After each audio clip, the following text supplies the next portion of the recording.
Council meeting 10:15, Wednesday, September 28, 2022. I call this meeting to order. Please rise for the Pledge of Allegiance. Madam Clerk. Pledge allegiance to the flag of the United States of America and to the republic for which it stands, one nation, under God, indivisible, with liberty and justice for all.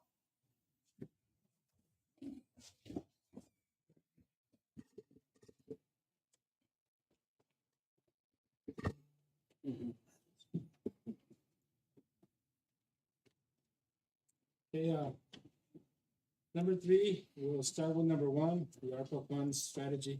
Dickey. Yes, Mayor, City Council. We were given direction at the last meeting to kind of come up with formulate a plan on how to spend ARPA funds. So we're going to present that today. Council was pretty adamant or interested in giving back to the communities, businesses, economic development. So that's kind of what we focused on. And so we're going to present that today. Sam's going to give the presentation. You have any questions? I'm here, Gene's here, John's here. So we'll get into it. This is a study session.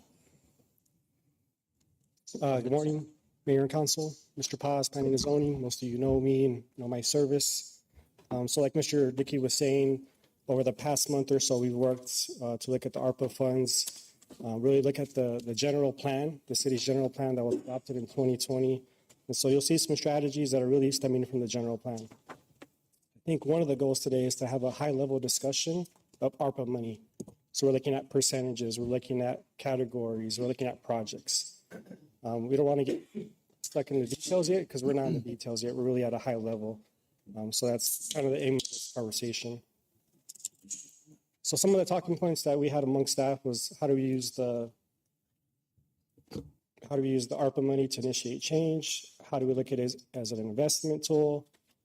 Social equity, how are we, spreading the ARPA money to all levels of the community, and also looking at quality of life.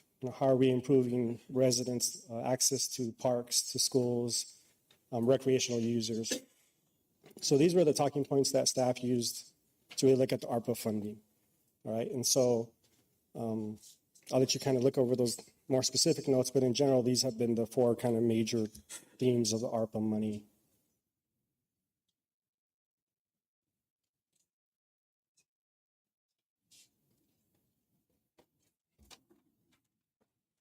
Moving on to the general plan. So as a planner, I advocate for the general plan. The general plan is voted by and ratified by the voters in the 2020 election. The general plan has, concepts and strategies on how to get by development, investment, infrastructure, and resources. So again, this is one of the guiding documents that we also utilize to develop some of the strategies that we'll go over today. In total, it's $3.3 million received to the city of Nogales. We have until December 31st of 2026 to fully expend all the funds. So some of the totals that you'll see throughout the document reflect that 3-year distribution total. And so you'll see a big number, right? And that big number is for 3 years. We are looking to have a start date of the 1st of 2023 coming up. And again, target end date 12/31. And we're also looking at the next 3 months as ramp up time, right? We have to kind of figure out the details and the procedures and the form and the paperwork. Staff also looked at compliance. So we looked at the resources available online to small communities. There's a webinar, there's a very long compliance worksheet that we looked through. And so from a cursory standpoint, we feel like most of the things that we're suggesting today are in compliance with ARPA money. So why these projects, programs, and fee discounts? So again, most of the projects outlined stem from the concepts in the general plan. We're not creating new ideas. We're getting ideas in that plan, and we're trying to maximize them. Another one that we see is a lot of our programs are coming from the building permits and from the business licenses. And so those are permitting processes that already exist, and we can incorporate discounts into those programs. And so again, we're not recreating any new thing. We're not doing anything special. We're trying to create incentives for buildings. Like I said, these things already exist, and so we're programming a discount into it. The other avenue is to look at it as the city is paying itself, but we're giving a discount to somebody. And so we'll still see the discounts reaching the residents of the city. Page 6, the distribution summary. So there's some big numbers on that page.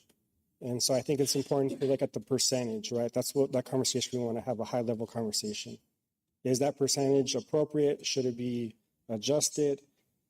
Should there some categories go down, some categories go up? But in theory, that's the big conversation we're trying to push. We have a category for business development, development incentives.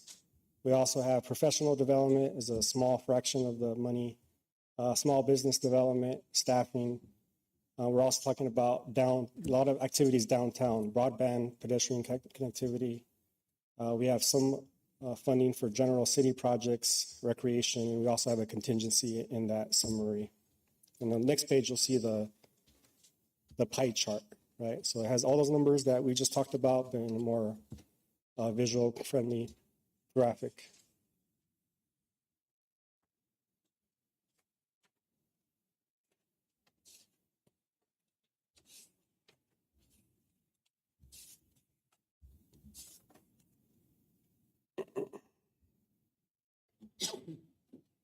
So again, there's some big numbers, but I would encourage you to look at the percentages. That's what we really want to have the conversation on.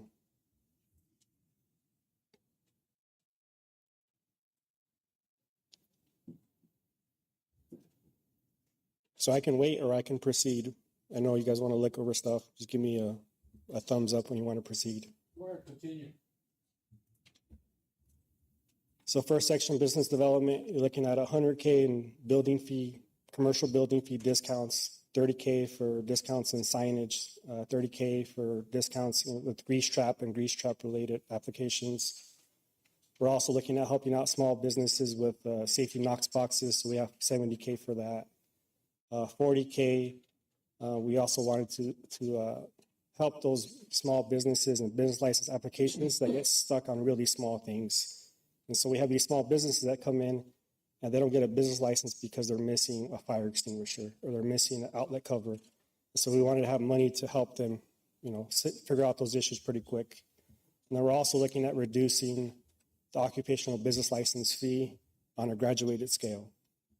So when they come in for their business license, they're getting a hefty discount the first year, a little bit less of a discount the second year, and then that discount's kind of transitioning out on that third year. Again, these things are in the general plan, right? We're trying to support local businesses and major employers, and we're also trying to support downtown businesses through facade and improvement programs. So again, these things are in the general plan. The next strategy was development incentives. So these are geared towards residents, right? Residential people, residential developers. The residents in general will get discounts. We're looking at $150K for residential buildings. We're looking at $100K in discount fees for infill and tenant improvements. So infill and tenant improvements are when somebody builds a house in an empty lot in an existing neighborhood. So our older neighborhoods can really benefit from that. We're also looking at $60K in permit fee discounts for energy or solar permits. We've had a good amount of solar interest the last 2 years, and so that could be a discount program for any resident. And then we're looking at $60K in discounts for anybody who's doing multi-unit housing. Again, these ideas are in the general plan. Next strategy, economic development. So, we're looking at building some capacity within staff and getting staff either certified or getting them trainings. And so the numbers there are to get 2 staff members to get them to be certified economic development people. And so again, this is an idea that's grown of interest, but it's also in the general plan to look at our economy different. And again, this is a fraction of the percent of the pie. We're also looking at professional services and staffing. So again, we're looking at adding a public information or social media officer.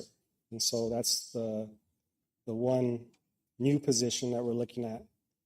And so, one of the conversations with that is we needed somebody to spread the good things happening in the city of Nogales. We needed somebody to, create a social media account, do the Facebook, do the Instagram, really celebrate our victories. And so that was the reason, that was the intention behind that social media or public information officer. Again, these things are in the general plan, updating marketing, branding tools, economic development. Downtown broadband. Again, this is in a general plan, so we're looking at technology for the downtown area. If that means fiber optics, does it mean smart devices, something that tracks? This is a big conversation that's been happening in most downtowns in the Southwest. Is people want good signal, they want fast signal, they want to be able to take a picture of their tacos and put it on Instagram, right? So that's a thing. This still has to be flushed out in terms of looking at downtown a little bit more holistically, but the main thing is that something we value? Do we want a better downtown with better signal, better Wi-Fi, those type of services? But again, it's in the general plan, support tourism and wayfinding technologies. Downtown pedestrian connectivity. So again, we're looking at downtown, we're looking at creating better infrastructure, better sidewalks, better ADA facilities. And so again, it's more of a value. Do we value that in our downtown? Again, it's in the general plan, multimodal connectivity to historic areas. These things also promote shopping, right? To promote tourism. It could be things like covered bicycle parking or more landscaping, those type of things. But again, it's a value decision. We also had money outlined for city branding projects. And so one of the things we had on there was establishing, better entry markers to the city. If that means Patagonia, does that mean Grand Avenue? Does that mean Mariposa? It has to be explored. But we're trying to say we want to have better branding, similar to Tubac, similar to Patagonia. And so that's what we had that money earmarked for. Next strategy is recreation. So we're looking at open space and a trails master plan, park amenities and improvements. Also looking at the Nogales Wash as active recreation, and then ADA access or improvements to our local parks, our existing parks now. So again, these things are in the general plan. Contingency reserve, we put 12%. I think we actually have closer to like a 500 number. But that could be used to develop any projects that, have surprises, right? They have a little bit more expensive than we thought, or something happens along the way of project development. So that's what the contingency reserve is. Again, we're looking at the start date to be the first of the year, target end date to be 12/31, and the next 3 months is ramp up time to get all these procedures in place. Other than that, I can stand for any questions.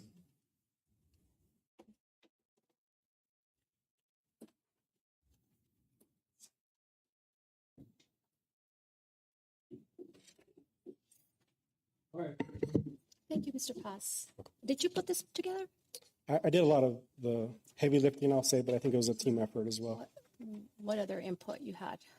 We were meeting with city manager, finance, deputy city manager on a weekly basis. Okay. And so numerous conversations on all these strategies. I like how you implemented also the general plan into this plan. I would like more engagement by the community, through either public, surveys, public meetings, and so forth. We need to listen to the community themselves. I would like for that to be included here. So I think that's one of the things that we're looking for with that position. Right? We want to have more staffing for economic development. And so I don't know if that's something that we want to incorporate at the front of it or at the tail end of it, but that's Mr. Dickey kind of, so I'll stand for direction on that, but there's valid points on engaging the community, right? And so we can also use the next 3 months to help us get that input. So again, I'll stand for Mr. Dickey to give me direction on that. I have another question. So I have a couple of them. These two positions, one is 86,000 and the other one is 75,000. Are those two different positions? Yes, Can you tell me a little bit about each? I can. So I can't provide the details on the budget like Yeah, those I know. numbers. I think one of the things we're looking at is to hire an economic development coordinator or fill in an existing position that we have in the budget and have them focus on the downtown and economic development. And so that means working with me or working with city manager or deputy city manager. I think we just want another eye looking at economic development specifically.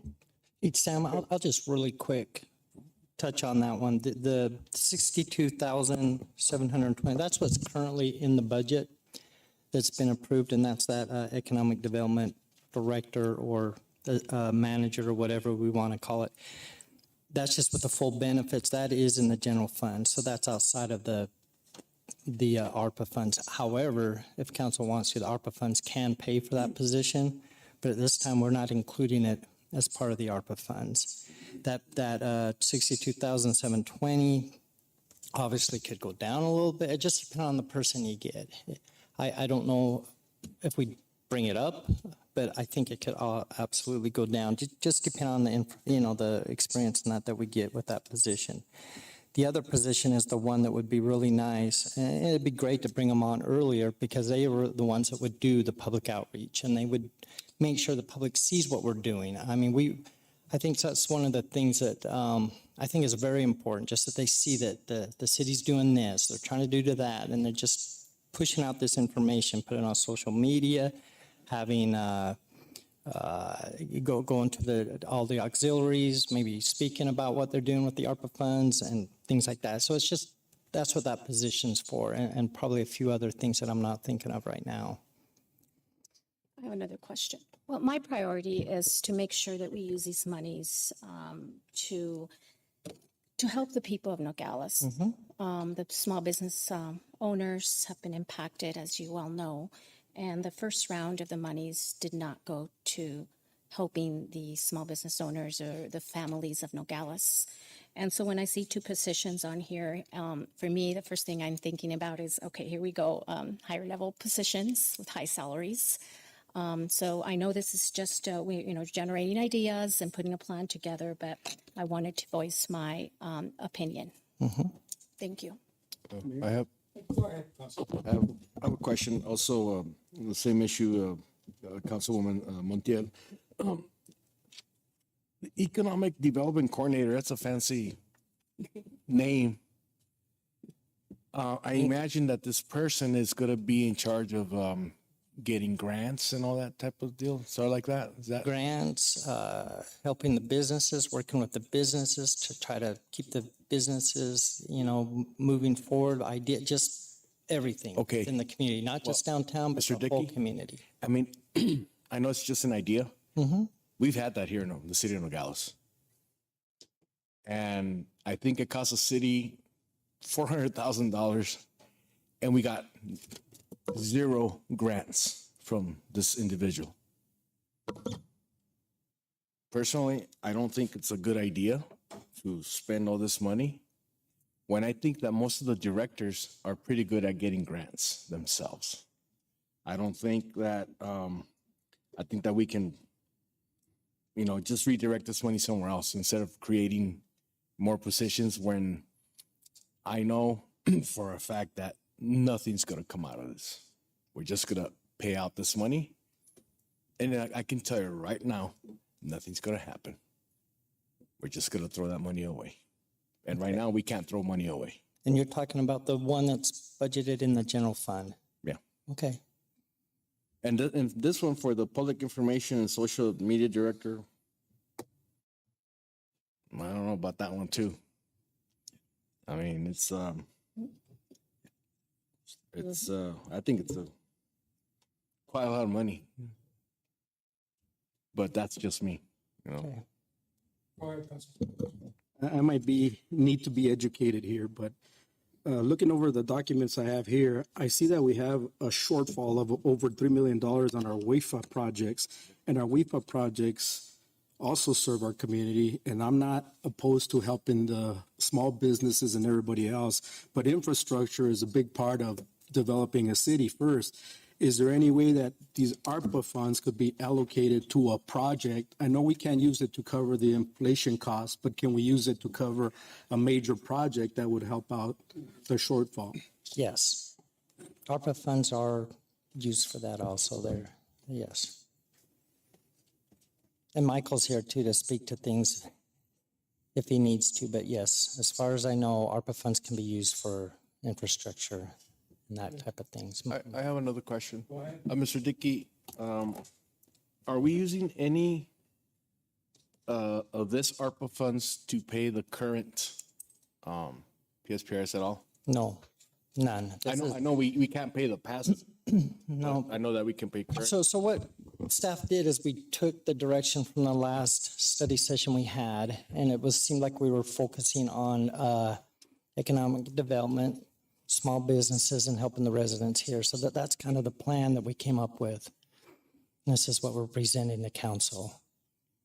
I have a question for Mr. Paz. I was seeing here that you have discounts on the grease traps and all that. Is that just like fees or something, or are you gonna help the business owners cover the cost of because these grease traps they're pricey. They're like 18,000, and they can go up to around almost 30 grand. And I think that talking to a lot of independent restaurant owners, I think that the biggest issue they have right now is trying to meet the needs of the city as far as the grease trap goes. But I think that the city needs to come back with a more or a better plan, because there are businesses that I know the city asks them for a $1,500 gallon grease trap when they only serve coffee. They don't produce a lot of grease.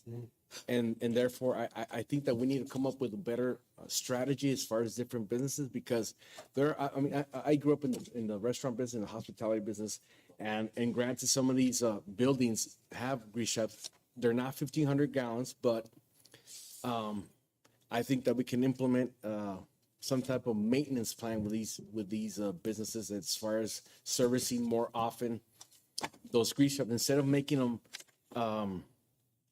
Because they'll have a 1,200 gallon grease trap, and then the city will come back, well, no, you need a 1,500. I mean, really?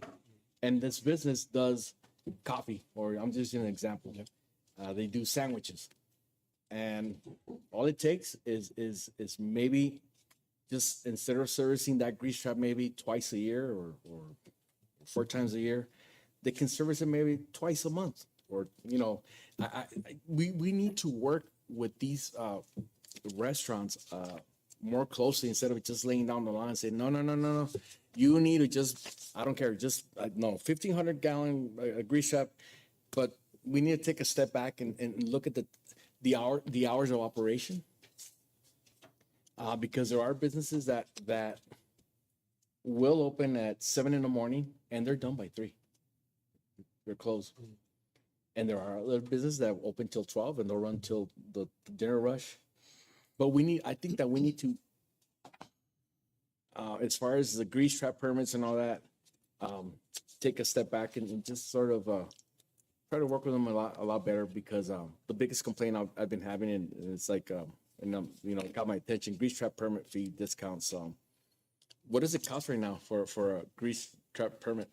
So I think they range between like $500 and $1,500 depending on the scope of work that they're doing.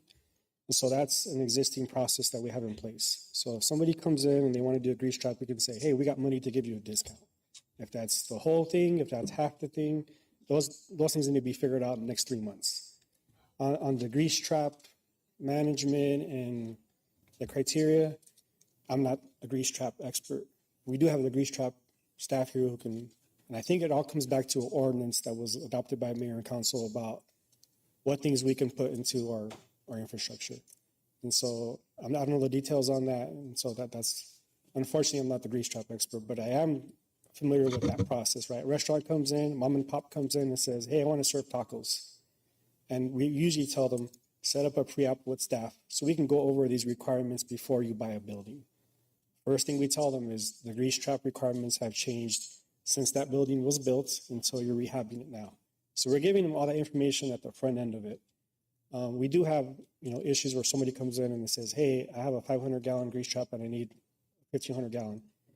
I believe staff has been flexible with those small businesses, giving them up to a year to update that program that update to their infrastructure. Well, I understand that, Mr. Paz, that they're flexible, but they're flexible in the sense of giving them a time to do it. Yeah. But they're not flexible in saying, wait a minute, I only serve coffee, I only make sandwiches, and that's my issue. That's all. And if it was up to me, I wouldn't even, I would just waive that fee for the grease trap for at least a couple of years until we get back on our feet. And I think that's what we're suggesting, that if somebody comes in, they can get most of their fee taken care of. If it's a first come, first served basis, we cover 75% of it, those are things that we still have to figure out, right? But I think the intention from a high level is to say, does this help small businesses? And I think it does, right? Welcome. I just have a couple of brief comments and a question here. I agree with Councilman Bonilla as far as the coordinator, marketing analyst coordinator.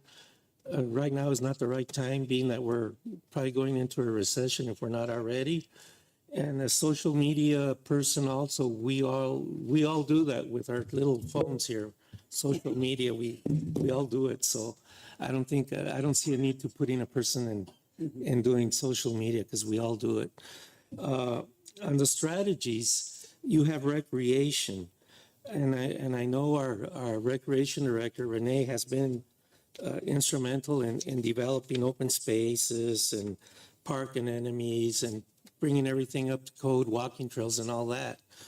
And we already budgeted money for that out of our general budget, our general fund. Could we take some of this money and finish the Achea Park? Because there was a big increase in the cost of doing it because of inflation. And so now we have no more playground equipment for the kids. And everybody asks, all the neighborhoods around here, they bring their kids over to play on the swings and all that. Now we don't have any. So I think that would be a priority to finish the Achea Park and take some of the money that from other areas and put it into that, so we can at least have that for the kids. So can I respond? So that's exactly what we're trying to do, right? We're trying to earmark money and say, this is for parks. If it's for, the park here, or is it the park at public? We want to have money available to put towards parks, right? So that's the high level conversation that we're trying to keep it at. I don't think we want to get stuck in the details as of yet, because, we're still figuring out those percentages, but that's exactly what we're trying to do, to say, this 300K is earmarked for park improvements. That could be ADA things, that could be, we lost funding on a grant, it could be used to leverage funding in a grant, but that's exactly what we're trying to do with this amount of money. So I'll just point out real quick again, this is all kind of a small business, supporting the community, the businesses, that's the focus, because that's the direction we were given. And we did include the parks because we think that's part of it. But if council, and that's why we're here, if you guys want to talk amongst yourself and let us know that, hey, we want more to go to Techia, we want more to go to the parks, or we want some to go to the WIFA stuff or whatever, this is your time now to discuss that and let us know, because they all can go and we'll come back. Again, we got till January 1st, really, when this is all going to be implemented. So that's why we're here. We're just bringing kind of what we were given, and now we can massage it more, and priorities change a little bit, and things now that we know how much we have and where. But yeah, as far as Sam's saying, we're not getting down into the weeds and exactly how it's going to be divvied up and managed and all that. But at this time, it just counts. We want you guys to give us some more direction on this. Okay, I also like to agree with Councilman Gradias as far as WIFA. Infrastructure is very important to everybody, so I think that should be one of our focuses also. Thank you. Question. Mr. Dickey, again, this is something that I just saw today because of the meeting, so I wasn't given this document prior to the meeting, but it would be a good idea. I think it's also important to engage the community, like I said earlier, that we take a look at this, give us more time to look at this and give you feedback in a couple of weeks or so. Mr. Pasa, on here on strategies on downtown broadband infrastructure, you have allocated 300,000. It says here, public-private partnership for fiber optic installation. Are you saying that we're going to partner up with MediaCom or CenturyLink? Because I used to work for CenturyLink a few years ago, and they had big plans on putting in fiber optics downtown and in the Mariposa area and the Monte Carlo area. As a matter of fact, only half of the Monte Carlo area got done. It's like night and day. If you live on the Sonora side, it's very poor coverage, and if you go on the other side of Baffert, I mean the speeds are incredible. So are you saying that we're going to invest for these companies to lay down the fiber optics, or how is that going to work? I mean, I'm all for it. I wish that they would put down those fiber optics downtown. So we've had the same conversation among staff, right? What does this mean? So I think we have to think of the goal. We want the goal to be downtown has the best Wi-Fi and the best data, right? So does that mean that we install it? We're not a utility company, right? Does that mean that we partner with somebody who does it and then we repair infrastructure that's damaged? That's how a public-private partnership can work. I'm not saying that that's the only avenue, but I'm saying these are things that we can explore, right? And I think it's not getting into the projects, it's getting into, do we value it or we don't value it? And so, downtown, Wi-Fi, businesses, everybody wins from that. How we get there might be 5 different ways. And we have to kind of further discuss that and see what the best options are. But we're not a utility provider, right? But what does that mean? Does that mean that somebody goes and damages our sidewalk? And then does that mean that the city repairs the sidewalk later on? That could be numerous things. And so, again, the high level discussion is to say, do we value that or we don't value it, right? Well, because I'll give you an example. If we're going to go with this type of partnership, there are small businesses that currently don't have internet, or they have to hire a wireless internet company because the cost for them to get certain internet companies is, I think they have to pay up $5,000 up front. So I would really like for the city, as far as infrastructure, to partner up with these companies and see if they can't put down their infrastructure on parts that they're not there right now, because it is kind of hard for the mom and pop to pony up $4,000 or $5,000 because that's what the company's going to charge them, just because they're the only ones right there. And it'd be nice as far as to include that as an infrastructure and just have everything ready for anyone who wants to move in, that they're ready to go and they don't have to pay any additional fees to these companies, because I think, 4,000 or 5,000, in some cases it's 9,000. So I think that if you can talk to these companies, when you do talk to them, just be part of the infrastructure also. I think we need to start seeing the internet as part of as the infrastructure of the city. Yeah, exactly. And that's another reason why we have the downtown connectivity, right? So if we're going to go through and we evaluate that we have gaps in our systems or we have low signal areas, if we're even going to start that battle, at least we have money to fix the infrastructure. We have money to do the sidewalks over. We have money to fix the road. And so that's why those two categories are there. They kind of support each other. But I also think, now that you mentioned that idea of like looking at it from a district perspective, there's other ways that you could fund things from a district perspective that we can know and look into. But I think, again, is that a goal that we really think is good for our downtown? That's what I think most people would say yes. Mr. Park, is there a reason that we didn't include any solar lighting in this plan? So there's solar discounts for residential solar applications. I mean, but as far as, installing solar lighting within the city? No, I have no opposition to it. We're trying to get ideas, we're trying to get feedback. And so I think if we're going to look at energy and energy savings, that's an option that we can explore. But again, is that something that we value more than another category, another part of the pie? But it could be a way to leverage or reduce our utility bills in the future. I'm not sure if we can necessarily do that with ARPA money either, so we have to look into that. So in this, are you partnering with a utility company on the? No, and so that was kind of the conversation that we're having before. We're just trying to stay at a high level, right? Do we value this piece of the pie? We're not getting into projects until we get the full direction from everyone. We're not trying to get into the details yet. We're still focusing on the big goals and the big topics. I just, Go ahead. Mr. Paz, can you tell me a little bit more about contingency with that 12% allocation? So just from my own experience in project management, federal funding, state funding, local funding, big or small, I would always put 10% away for contingency. No matter the scope of the project, you always get a surprise, right? And I saw this working on very grassroots projects that are supposed to cost less than 20 grand. All of a sudden you hit a utility line or you hit an endangered species and your costs get out of control.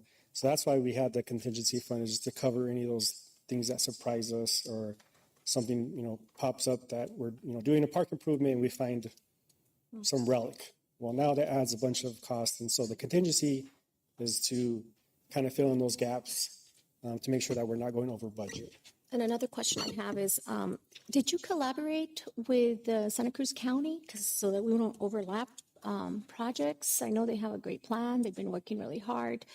And I know that I've seen some of their plan. Have you talked to any other stakeholders? I saw the numbers for the Santa Cruz County plan. And so some of the longer list that we once had of projects was slowly reduced because Santa Cruz County covers a lot of things. They cover small business loans, and they have some areas that we don't cover. So it was reviewed from a high level perspective, but we didn't necessarily meet with Santa Cruz County staff. So you don't know if we're overlapping projects, like with the the internet and broadband and all that stuff. I think we have their data somewhere, but we didn't collaborate with them. I think it's wise to do so. Mayor, Council, I just want to point out again, this is a study session. We're looking at a $500,000 mile, whatever, looking down at this map right now. And these specifics, if this is what council wants to do, we would look into stuff like that. Councilmember Montiel, we would contact the county and see what we can piggyback with them or work with them, collaborate with them. Once we know that this is kind of the direction council wants us to go, then we know we have some funds available to do so. Say, hey, we've got a little bit of funds. What can we do to help you guys out in that? Right now, we're just kind of presenting this because this is what council has given us direction. You want to look at the businesses, you want to look at helping the community, things like that. And that's kind of why we're presenting this discussion. And I know you're asking Sam these questions, but a lot of it is you guys. You guys need to We're asking questions. you guys need to work within yourself and ask each other and say, hey, what do we want to do in that?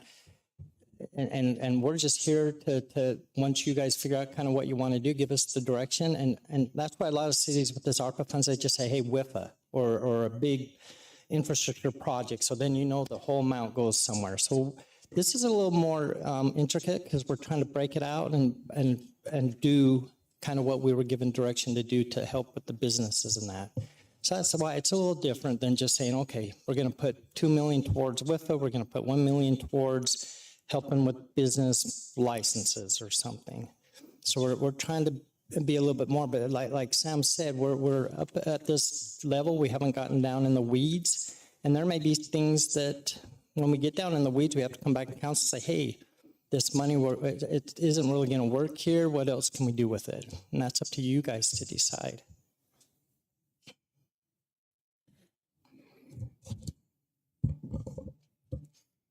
Well, thank you very much. Thank Thank you. you. Good job. there anything else?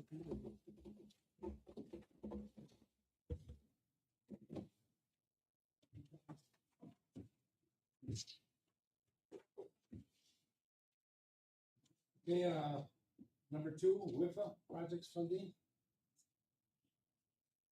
So Dicky, Sure, but I want to go back to ARPA. We didn't get anything really back concrete. I know, do you want us to go back and put some more money towards the WIFA? Or do you want to wait for this discussion? wait for that, for a council meeting. Okay. We make a decision because we're not making a decision. No decisions. We just kind of need a little bit of direction on what to bring back. I think what we Asking think us. right now, we can come up with an agenda item for discuss where we're gonna put that money. Thank you very much. Number two, WIFA.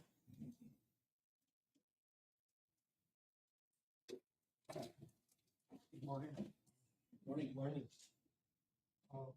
You have on your, there, list of projects that were approved for WIFA fund.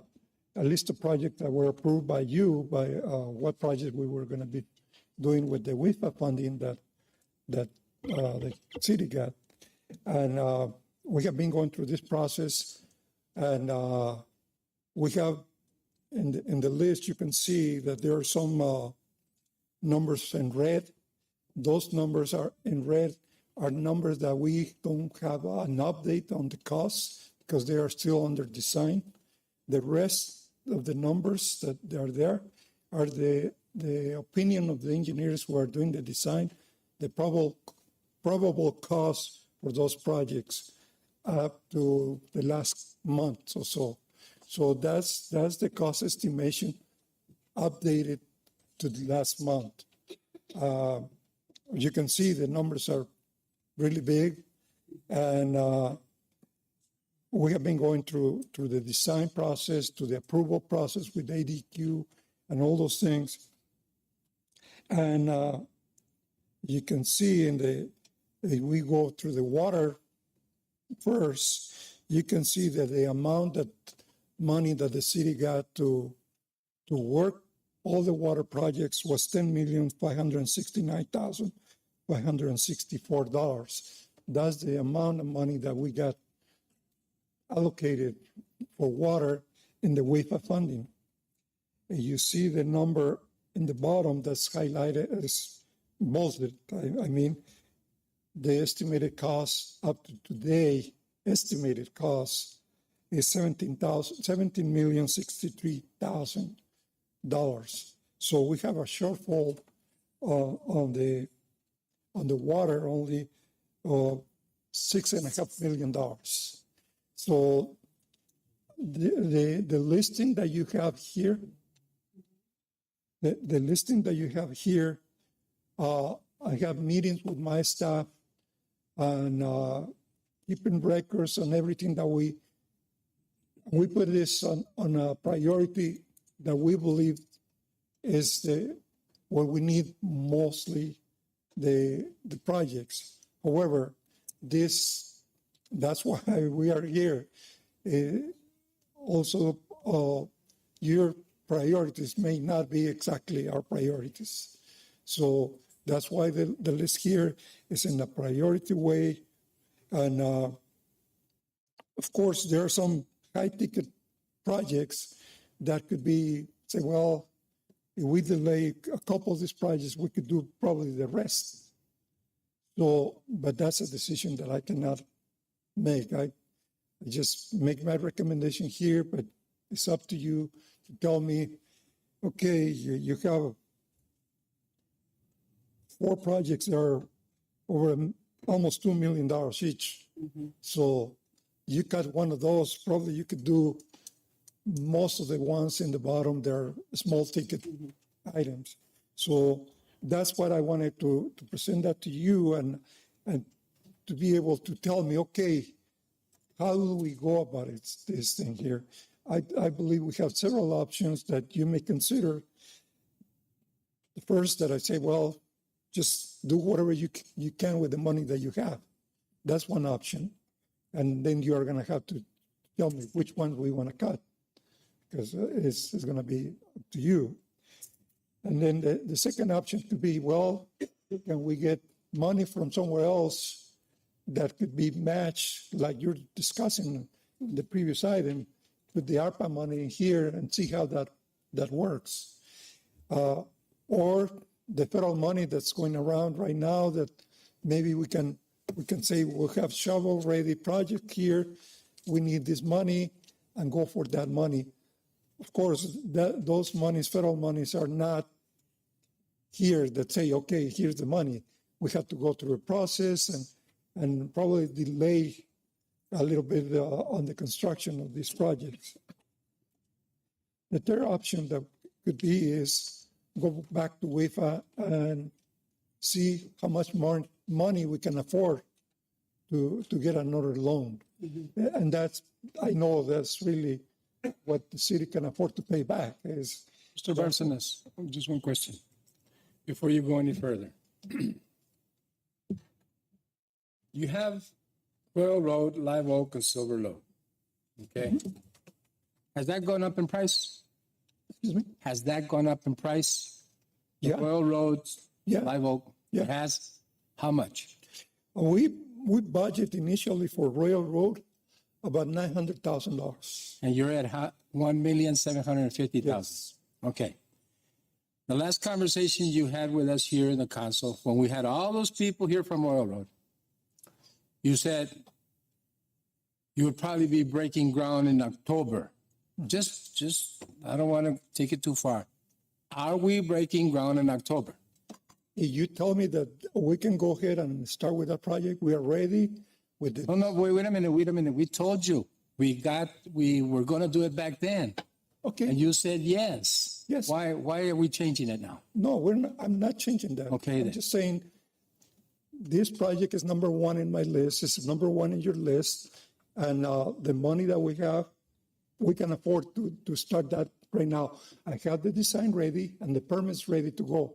The only thing that I need to do is bid it out. Okay. So you bid it out. Just say you bid it out. What did ADEQ say? We okay with that? Already approved. It's already approved. Yes. So why didn't you bid it out? Did you have to wait for us? No. Or did you have to wait for the city manager to tell you to bid it out? No, the design, which is finished in the last month or so. So we went through that process. We got ADQ approval about 3 weeks ago. That's the process that we needed to follow. Before we have that, we cannot bid it out. So we have to have it. But another conversation we had here in the council chamber for Royal Road is that you were going to look and see if we could start, because you had the numbers, the linear feet, the size of line and everything. You were going to see if we could start purchasing that material, because otherwise, once you go through the contractor, it could take that contractor another 2 months to get it. Yes. So if you haven't gone out for that material, Mr. Barcenas, you're not going to break ground until January. If we bid it out, my hope is to have that contract by November. And the reason that we did that, we explored the idea that you just mentioned, that to buy the materials, go ahead with that. I went through with the city attorney and say, can we do this? And that would delay more the project, because we would have to go and secure a vendor that was going to provide the materials. How are we going to do that? Are we going to pay for those materials? Are they going to deliver those right now? Where are we going to store them? All those issues came up when we explored the idea of buying materials ahead of the game. So the decision, I guess, to the city legal and administration say, don't go there, because it's going to delay more the projects. So we got the permits approved by ADQ now. We can bid it out the normal way without having to explore new things that create more problems. Okay, when you bid it out, what's the time limit on the bids? The time limit? Yes, on the bids. How much time is it going to take when you bid it out and to get the contractors to come up? Normally it's 30 days. 30 days. 30 days. You think it's 30 days. Yes. Don't use the word hope, okay? because around here, that word is not gonna work. The requirement is that we need to advertise for 2 consecutive weeks the bid, and then give time to the contractors to submit bids, and normally it's between 3 and 4 weeks. Okay, now we're in November. Now the contractor comes to you and says, it's gonna take me 3 months to get the material. Well, that's out of my hands. See, that's the thing. That's why, and I told John when we were in the meeting here, don't give dates. Okay, I hope people from Royal Road are listening right now. They're not gonna get groundbreaking in October. That's the only one in this whole list that bothers me, because we've had so many problems in Royal Road. And in this meeting with the people in the audience, it was said that we were going to be working in October. Members of the council, yes or no? Yes. Okay. Now you're basically saying no. Okay, no, please don't come up with another excuse. Mr. Dickey, that's a problem we have. See, we talk about project managers, we talk about all this stuff with you in my office. Don't think about a project manager. Think of how you're going to be successful in getting these jobs started. The companies come with their project managers. Cities do not have a project manager, because the minute you put a project manager involved from the city in a project, that person's going to be responsible if that job isn't completed in time. Put the project manager and those economic development people that you want.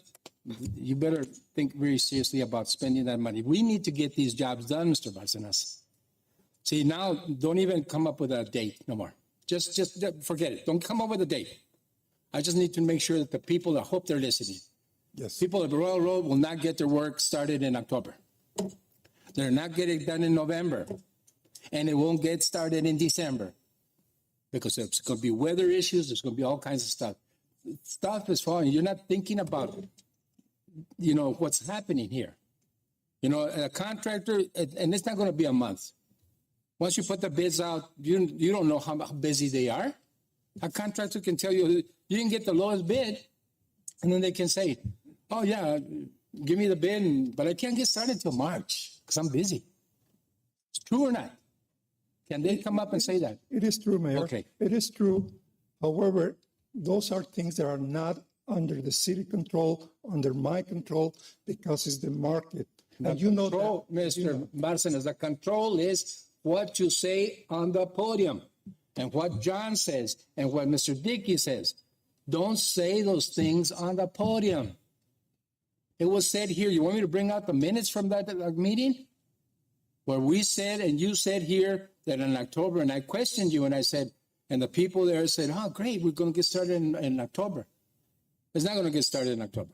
All right? You can discuss the other things. I'll be right back. I have a question, Mr. Barcenas. I know that when we started talking about the WIFA money and the WIFA projects, we started with 3 sewer projects and 3 water projects. Am I correct? Right? 3 water. 3 water and 3 sewer projects, right? The first 6 projects we discussed, there was three of each, right? We had 3 as far as getting designs done and all that. There were 6 projects, I believe, that we had talked about initially that we were going to do first. Yes, that was the initial thinking, but once we started going through the design and we saw that the design was going to be ready almost at the same time, all the Okay, all right, okay. So out of these 6 projects that you said that we were about to get the designs done almost at the same time, do we have the complete designs? Are they done yet for these 6 projects that we initially discussed and started? And all 6 of them, all 3, yes? Yes. You see the list on water and sewer, all the ones that have a black number, they're done. We're done, okay. Design. The red numbers are still working on them. So one thing caught my attention, Mr. Barcenas, what Mayor was talking about as far as you buying the materials and all that for the Royal Road project. So you're telling Mayor and Council that it would just be better for the company that's going to do this, for them to buy the material. We don't have the space to put it away, or I mean, The issue that were raised by our legal city attorney is say, okay, we can buy the materials. You're going to store those. Are you going to receive those materials, or they're going to be delivered later on? And the idea to buy the materials ahead is to cut the delivery time and the prices. Okay, to do that, the companies say, okay, here's the PO, give me so many thousands of feet of pipe, and say, okay, where do you want it? And we say, okay, we can rent a warehouse somewhere, and then what insurance are we going to have? All those questions that were raised by legal. I'm not an expert on all these issues that came up by having a bunch of materials on hand, and then what are we going to do with that? And then how are we going to bid the project out and say, okay, you contractor, you bid me only for the labor because I have the materials here. That's a different way to bid. It's not the way that normally many contractors, they made a profit on the materials, they made a profit on the labor and all those things. So it's different that we normally do business, and anybody that you can think of that do business. Maybe many contractors would say, okay, what about warranties? What if the materials fail? Mr. Barcenas, I you know what? What's interesting is that for every question that we may have, you come back and give us 20 reasons why. And Mr. Dickey, my question to you is, why didn't you not inform us of what Mr. Barcenas is telling us as far as the issues on purchasing the material and storing it? I didn't. Would you think, council members, that we would have all these legal issues and on buying the material and storing it and I mean, really? I mean, since when is everything so damn complicated in the city? We got angry people at Royal Road. They were here. And now, not you and not you. We have to face our constituents and tell them, oh, and by the way, we know we promised you in October, but you know what? But we exactly don't know when. And that's when I'm sick and tired in the city. That you guys may know what's going on, but we don't. Now it turns out that we have a bunch of legal issues as far as purchasing material and storing it because, well, now we need another lawyer for that too. And we're talking about having a project manager on top of that. Wow. But again, you guys don't have to face the citizens. We have to. We're the ones who have to turn back and say, hey, you know what? I know you're looking forward to getting your water and sewer done, but, oh, well, no, it's not going to happen. It's not going to happen. And that's when I am sick and tired that you guys just go ahead and do your own thing. And for some reason, I guess it's too hard to send us a memo or an email and saying, oh, and by the way, guys, we decided not to go down that road. But now we find out that, well, not only are we not going to start in October, well, now there's a bunch of issues and purchasing material. And I mean, why is it that you guys don't feel the necessity to inform us? Why is it that we always have to put our I'm not going to even say it, put that face to our citizens? Because they're not going to yell at you. You're not going to receive the angry emails. You're not going to get the angry phone calls. Are you, Mr. Barcenas? Because I know I am. I do. Okay? I do, sir. You don't believe me, but I do every single day. Well, if you do that, then I would. If you say that you receive all these phone calls, I don't see any type of urgency. And I'll give you, you know this better than I do, Mr. Barcenas. When we were discussing about fixing the wash on Hohokam, and you approached Innova, right? And they had issues starting right away. Even if we had all the permits, right? When we asked them, they couldn't start till a certain month, right? Because they were too busy. So you have more experience than all of us in knowing anything that could go wrong or any problems that may happen down the road. But yet you're just like, well, that's out of my control. Yes, I understand it's out of your control, Mr. Barcenas. But that's what we pay you, to see the big picture. And I think that you're just seeing here, but you have experience. You're the one who's the most educated here as far as that. And you're the one who can see any problems that might arise. I sure as hell don't know.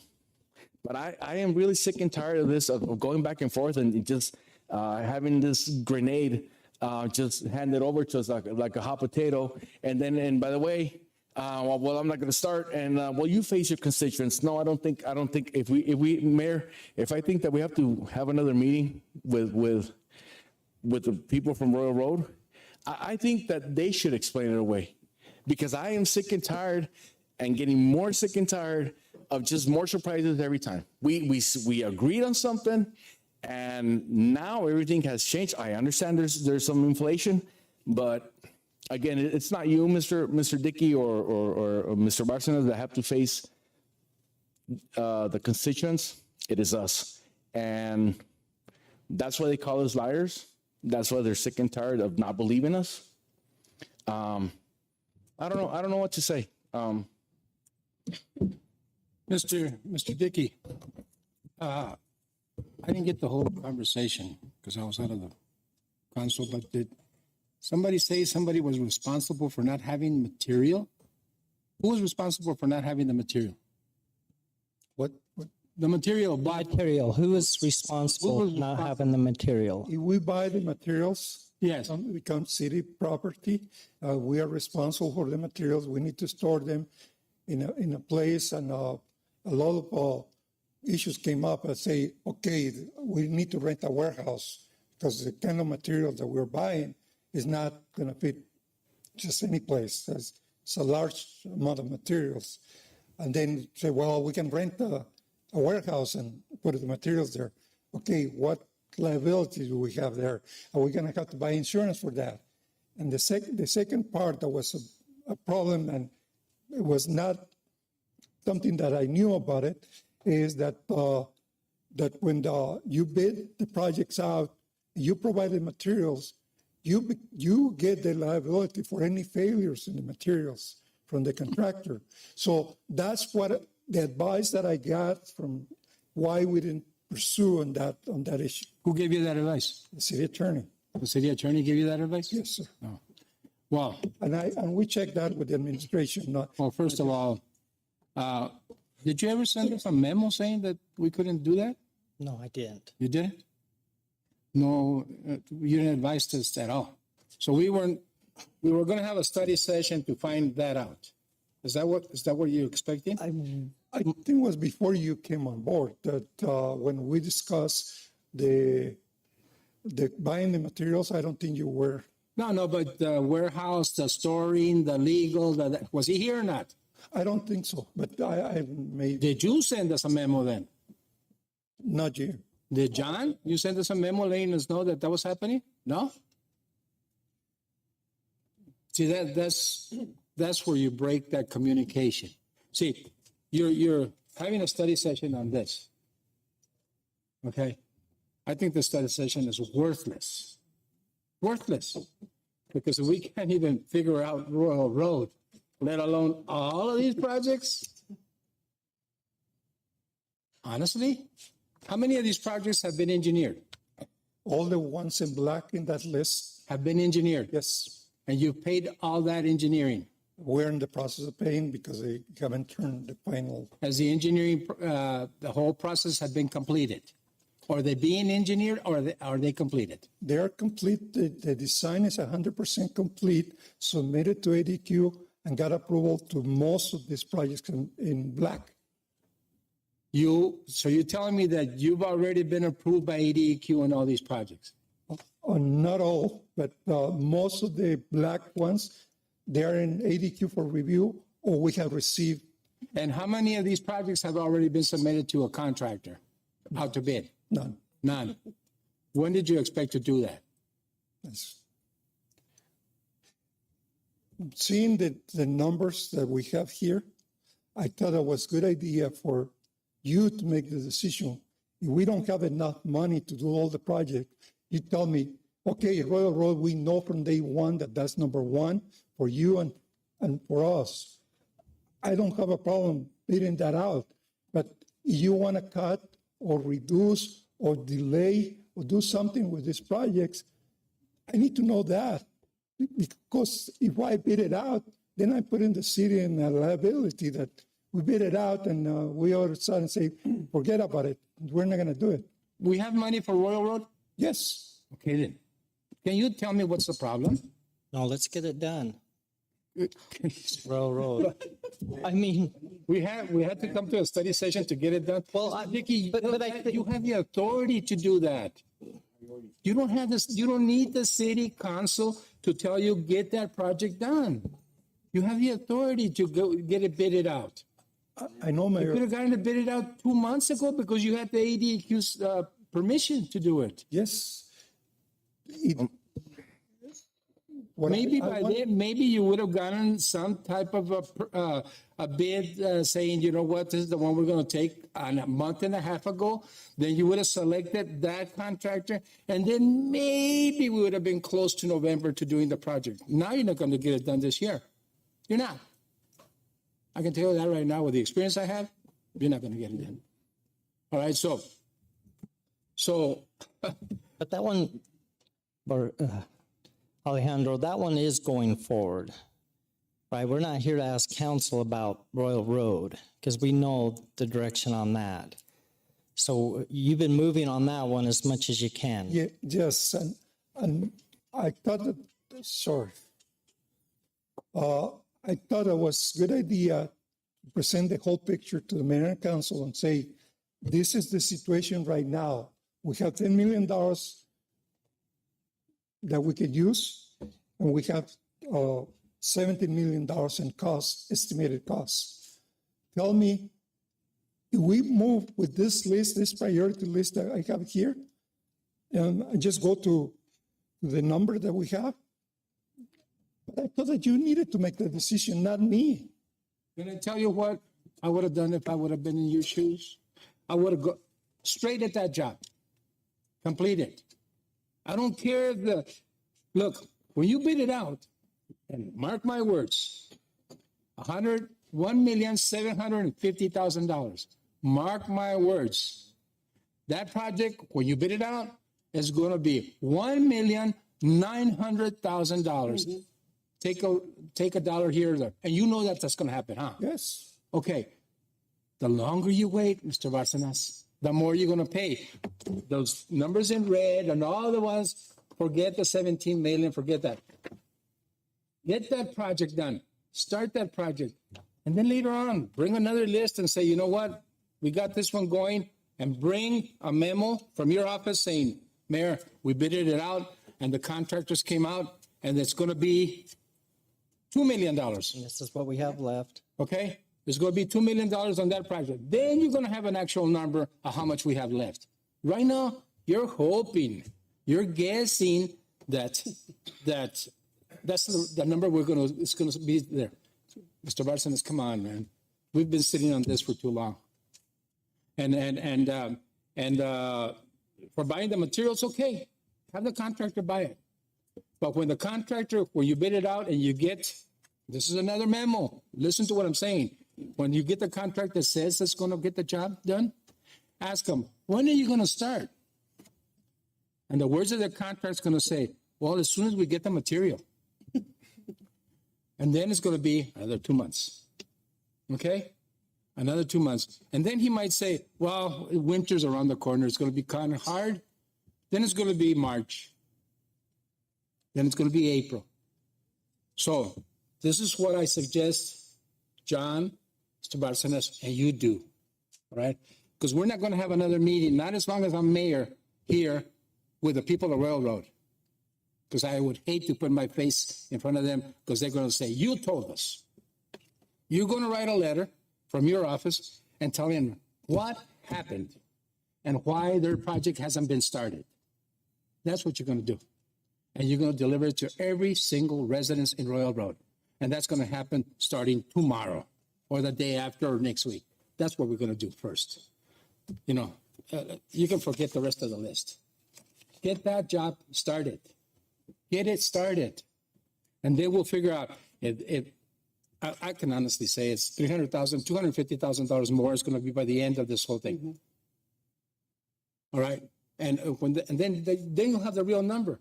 Then, you know, the 17 million you have down here, we're going to be talking 20. And then maybe from there you can go, okay, Leon, let's do the other one. Okay, let's bid it out. Bid it out. You should go just like that. Eliminate, you know, start wherever you want to. And if you want the council to give you a guiding list of which would be most important to do, you know, next thing you should do is you make up the list that you think should be in priority. What's priority? Right here, in priority. That's priority. Yes. Okay, so start with that one and then jump to Rancho Grande without even asking the council. If that's your priority, that's fine. Okay, that's the way you should do it. Okay, but by the time you get to Hudgens Street, you're going to run out of money, Mr. Barcenas. And John, you know it's going to happen. You run out of the money halfway through this list. You won't even make it to Vista del Cielo or Western Avenue. Go ahead. So that was generally the purpose of the study session, was to inform mayor and council that the WIFA funding that we went and borrowed isn't going to cover all the projects that we put into the budget. We're going to come up short.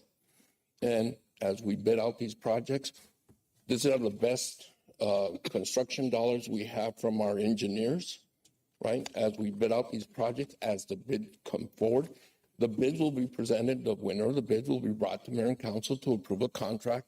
At that moment in time, we'll know exactly when the start date will be, because it's 90 days, right? 90 days from the bid. So that's when we know exactly when the start date's going to be. That's the only way we'll know. We put out 3 projects to bid and there is no bidders, then we're putting it out again, right, Mr. Mayor? Because there is no bidders and that might delay the project. So all of these dates and stuff like that are all big estimates, and we all know that. What we were hoping to accomplish in this study session, Mr. Mayor, was to make some decision as a council, as a team, working together to see this is what Alejandro has as a priority. We're good with starting bidding these projects. We'll start right up at the top. Let's get it done, like Alejandro said. We can't bid the high school bypass yet, because we don't have ADQ and it's not ready to go. But we'll start off this priority list and we'll start getting those done. The question that we wanted to discuss with you all is we know we're going to be short. And if we want to complete all 25 of the water projects or all 12 of the sewer projects, we're going to have to come up with some more funding. Okay. I heard talk a little bit earlier, maybe not ARPA funding here, maybe we take some of the ARPA funding to help these projects. That's a possibility. That's a discussion that we maybe should have. Maybe we have Mr. Vasquez come up here and says, you know what, you're short 6.5 million on water and 3.8, right? We're short some dough. These are some suggestions of how the city can get additional funding, right? One of them might be going after the infrastructure money to see if we can get some grants and stuff, and maybe Mr. Vasquez can help us do that. One of the options is go back to WIFA and say, hey, listen, can we borrow more money? If we do borrow more money, Mr. Mayor and Council, that means there's going to be a higher payment monthly, right? How do we handle that? Is the higher payment going to need to do a new rate study? Or we're going to have to bring Mr. Jackson down here and say, hey, listen, now you got the WIFA fund to pay back. Maybe we need to do a new rate study to take care of the shortfall. Those are some of the discussions that we would like to engage council to help us, right? Help you come up with some great decisions on how staff should move forward. And the purpose of the study session, we're hoping, was to identify how we deal with the shortfall. Option number 1, obviously, is we just drop off the list, right? We deal with what we got. and we can definitely do that. But there are other options out there. I think that staff will actively pursue seeing if there's any grants available to get this done. Mr. Kissinger, With a shortfall. I So understand what that's you're saying. kind of where we're at. Yeah, I understand what you're saying. Okay. I clearly understand what you're saying. But you know you have a shortfall. I know you have a shortfall. Okay. And you know it's going to take us 20 years to pay this already. Más o menos. I'm not sure what the. Yeah, it's about 20 years. But yeah, Is it 20 years? Yes. He's nodding his head but yes. yeah, 20 years. Okay, 20 years. I don't know if the next administration wants to spend for another 20 years, but if they want to, they can do it. But what I'm saying is don't worry about that. Don't worry about the shortfall. Get the damn work done on the first project and then jump to the other one. Once you get close to where you don't have any more money, and like I tell you, I can almost bet it's going to stop right there. The rest of this is no good. If you stay with that, you're going to come up, and you know what happens. Remember what happened to us on Noon Street? They hit hard stuff, and it cost us more, Mr. Barcenas. Wait until you start digging on Rancho Grande. That's pura cantera, okay? That price right there, you can almost forget it. $1 million? Oh, no. It'll be $1.5 million, $1.7 million or something, just for the digging, hard digging. So do that. Forget the list. Start with the number one project. And if you have a list, and that's why you're here. You look over this and study it, and don't tell the people in Rancho Grande, like it was said to the people in Royal Road, hey, we're going to be starting on your project and we're going to end by next summer. Don't say that, because it's not going to happen. No. Because the materials right now are hard to get, it's very hard to get the materials. The cost of the materials are going up. The cost of labor is going up. I don't foresee, I don't know, maybe Gene knows more. I don't foresee the beginning of next year the greatest for economic reasons, huh, Gene? It's not going to be good. So this whole thing can change completely. But whatever you do, Mr. Barcenas, don't change the Royal Road one that we already had those people here. Get started on that. And get started on that letter, Mr. Dickey. Yep. And before you send the letter, take it to my office. I want to read it because I don't want you to throw any of us under the bus. Okay? Mayor, I have a question. Excuse me. From what I remember, Council, and Mr. Barcenas and Mr. Kissinger, I do remember faintly that we did have somewhat of a priority list on 3 projects of water and sewer that we discussed, what we discussed earlier. Yeah, But that was a list of a priority of importance, a priority. Am I correct? I don't recall exactly that, but I believe I used whatever information you gave us before in your view, what number one was, like Royal Road, that we know that that's where we have all the problems. That's a priority that we use, but also we use the number of breaks and issues that we have in those areas to put this priority. If you are okay with this priority that I have here, I could run with this. But I thought it was my obligation to allow you to tell me to what point. Well, Mr. Barcenas, with that said, Mr. Kissinger said some very interesting things right now. Mr. Kissinger got on the podium and gave us a bunch of different options. One was talk to Mr. Vasquez, asking for more money from WIFA, from grants, and this. And my question is, since you had that in mind, why is it that now we have to sort of hit the brake on this, and now let's start exploring with this and that? Why was it that was not presented to us today as an option, since we are discussing the WIFA loan and our shortfall? I mean, it would have been nice, even though it would not have been a permanent thing, it would have been nice to sort of have that in mind that, oh, wait, we can, I mean, I don't know how much more it's going to be. See, I just feel that we're playing catch up with this WIFA project. I feel that, let's just say that we got the 6 million, 6 million and a half, and the other 4 million. And let's say that we get a loan from WIFA. Let's just say that we get it. But it takes us forever to get the ball rolling. And I'm thinking, well, we get that extra money as a loan. At what point are we going to finish? And at what point is inflation going to beat us again? I mean, it's just one of those weird things that is going through my mind. Let's just say that we got this money. Let's just say that WIFA gave us this money. We got this loan. But seeing how things get done here, I'm just thinking that even if we got that extra money that we need to finish this out, by the time we get things rolling, there'll be another shortfall or another $2-3 million. And I understand there's inflation, but the way we're seeing how things are getting done here, that's what worries me. It's at this point, it's not even the money. It's how we're executing. It's how we're getting things done. It had to take a meeting to instruct Mr. Bárcenas and you to start on Royal Road. You guys knew that already. And now we're going to explore if we can get more money. What for?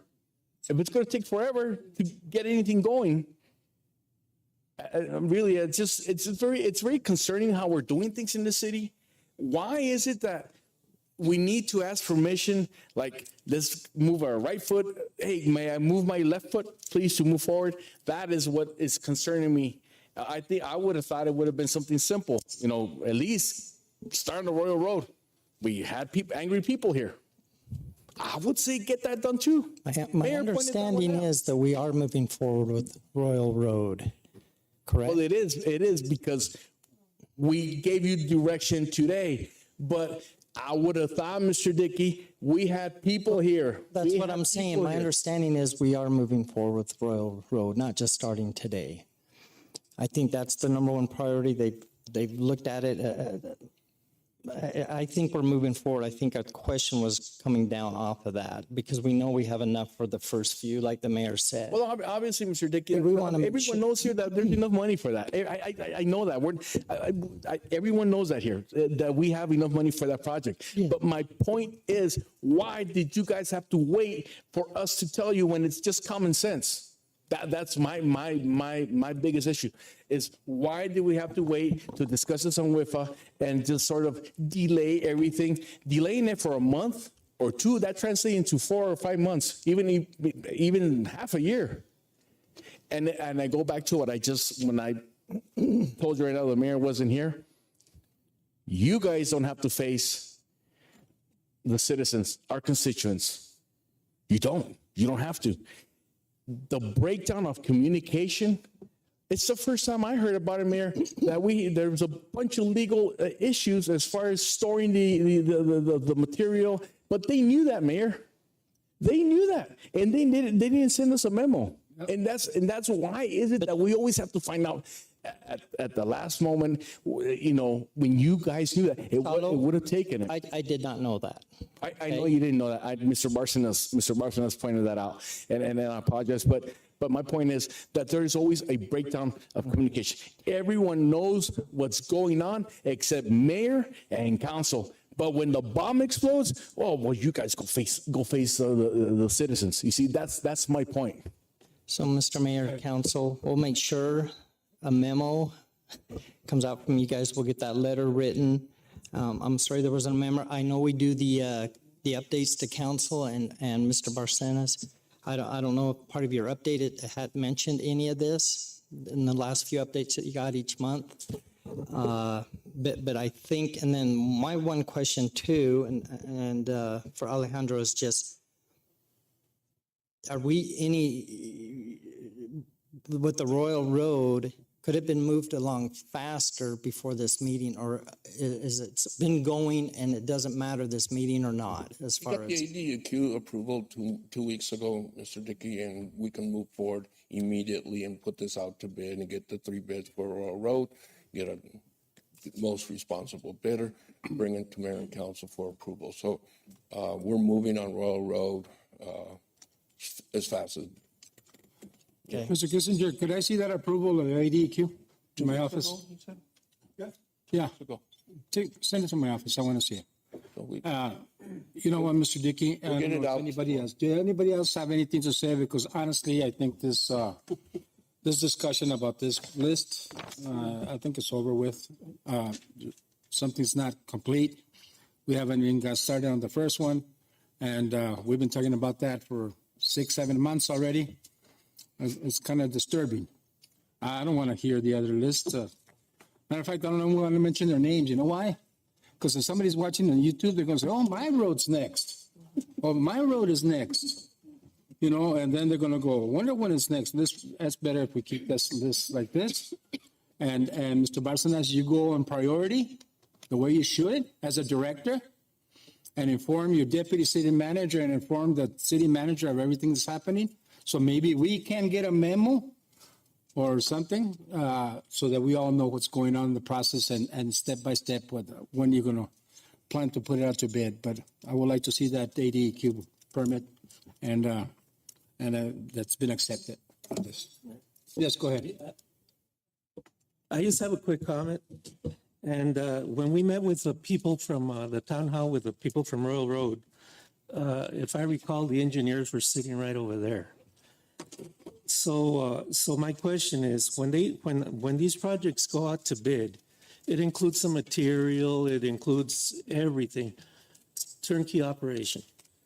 So, I feel that we were kind of misled in the way the whole town hall was presented, especially by the engineers, because we were having the supply chain issues, inflation issues, and all that.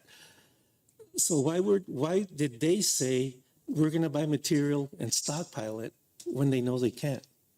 I mean, the job is bidded out. Here it is. It's $2 million. The city says, okay, we'll pay the $2 million. And they present the job done, warranties, the whole deal. And they don't ask the city to buy the materials in advance. They don't say, well, city, put in $1 million and then we'll stockpile it somewhere. And you know, it can get, during transport, it could get damaged and all that, but that's on the city. And it's up to you to stockpile it in a warehouse, and the city has to pay for that. So it inflates the cost. And labor's going to be an extra 20% because we're not supplying the material. So I feel that the city was misled in that sense, and we should have been told, look, we bid out the project to whatever company. They're going to buy everything. They're going to do the job, and you're going to pay for it, and that's it. It's just like me going to El Sarap and taking a dozen eggs and a box of bacon and telling them, here, cook this for me. It doesn't work that way. It just doesn't. So we have to keep it in mind that business like that doesn't operate. It doesn't work that way, and we were not told at the time that it couldn't work that way. We were told that we were gonna save money from inflation, and we were told that if we had the material, they could start right away, which didn't happen. It didn't happen. So I think for future jobs or whatever, we as council have to keep it in mind that what they promise us is not necessarily going to happen. As far as, you buy the material, you have it, it's not going to go up in price anymore, or we can't get it, so if you start buying a little at a time, then you'll have it when the job isn't. We know that doesn't work. So we have to keep that in mind when a bid is presented, that the contractor will take care of everything, and all we have to do is write the check. And I think that's something going into the future. We shouldn't be misled like the way we were misled with the Royal Road people. They were here, they saw everything. It's nothing that we did wrong. It was basically the engineers and everybody that presented the project that misled us. I have a comment on. Just one comment on Yeah, that. okay, thank you. Councilman Diaz, I agree with everything you said, but, and that is true that maybe we were misled by the engineers. However, they knew what was going on. and they didn't inform us. And that's what I have the issue. We might have been misled by the engineer, or maybe, but they knew what was going on. And for some reason, they decided, well, mayor and council, they're not entitled to that information. And that's where I have a problem. Yes, I do agree with you, Mr. Councilman Diaz. But they knew. Exactly. But we didn't know. Yeah, exactly. That's what I meant. Okay, members of the council, that's it. Motion to adjourn. Adjourn. Second. Adjourn.